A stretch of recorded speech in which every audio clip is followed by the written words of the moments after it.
හොඳයි සමාවෙන්න අපි හතරවෙනි වටේ පටන් ගන්නවා ජනාධිපති සම්බන්ධීකරණ ලේකම් නීතිඥ ශිරාල් ලක්තිලක මහතාගේ පැහැදිලි කිරීමට අවස්ථාව. සමාවෙන්න ඔබතුමායි පැහැදිලි කිරීමේ අවස්ථාව දෙන්න. මට සමුන්නාන්සලා තුන්වෙනි වටේ වෙලාව දුන්නේ නැහැ. මම ලියාගත්ත වෙලාව ලියුව හැටි ශිරාල් ලක්තිලක මහතාට විනාඩි 4ක් දුන්නා.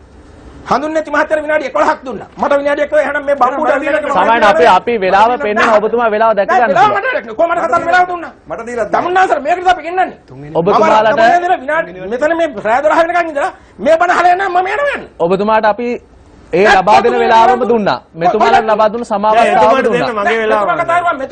මෙතුමා කොහමද වෙලාව සමුන්නාන්සලා කරන්නේ නෑ මේ විදිහට අපේ වෙලාවක් දෙමු. හරි ඔබතුමාට අවස්ථාව දෙන්න. ඔබතුමා අසුන් ගන්න. උදේකට දාලා නිකන් මේ අර අගමැති වික්‍රමසිංහ ඒකාබද්ධ විපක්ෂයේ පාර්ලිමේන්තු හොඳයි ඔබතුමා අසුන්ගෙන කතා කරන්න අපි ඔබතුමාට අවස්ථාව දෙන්න. එක දවසක් එන්නේ සිරසට. ඔබතුමා අසුන්ගෙන කතා කරන්න ඔබතුමාට අවස්ථාව දෙන්න. දැන් මට වෙලාව ඉල්ල නඩන්න ඕනේ. තමුන්නාස මොකද කරේ? හතරෙන් නඩේ ලක්තිල මාත්‍ර පටන් ගන්න කිව්වා. මොනවද මේ වැඩ? ඔබතුමා කලින් අටේ අවස්ථාවේ අදහස් දැක්වුවානේ. කලින් අටේ ගත්ත නිසා තමයි මෙතුමා කතා කරුවා. මම ලියාගත්ත වෙලාව. විනාඩි 10න් 4ක් මෙතුමා කතා කරුවා. විනාඩි 11ක් මෙතුමා කතා කරුවා.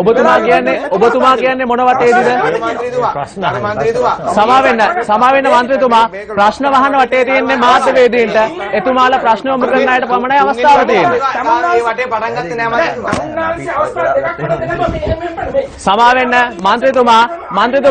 මන්ත්‍රීතුමා පැහැදිලිව තේරුම් ගන්න ප්‍රශ්න අහන වටේ අවස්ථාව තියෙන්නේ මාධ්‍යවේදීන්ට ප්‍රශ්න අහන්න.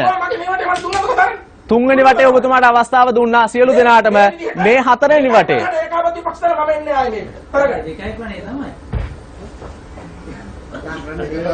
හොඳයි අපි ඔබතුමාට සමාන අවස්ථාව දීලා තියෙන්නේ. ඔබතුමාගේ ඉවත් යාම පිළිබඳව අපිට පැහැදිලි කිරීමක් කරන්න වෙන අවස්ථාවක් නෑ. මම හිතන්නේ අපි සියලු වටවලදී අවස්ථාව දුන්නා. ඒ අවස්ථාව සමානුකූලව නමුත් අපි කනගාටුව පළ කරන එතුමාගේ ඉවත් යාම පිළිබඳව අවසාන වටේ අපි පළවෙනි අවස්ථාව දෙනවා ජනාධිපති සම්බන්ධීකරණ ලේකම් නීතිඥ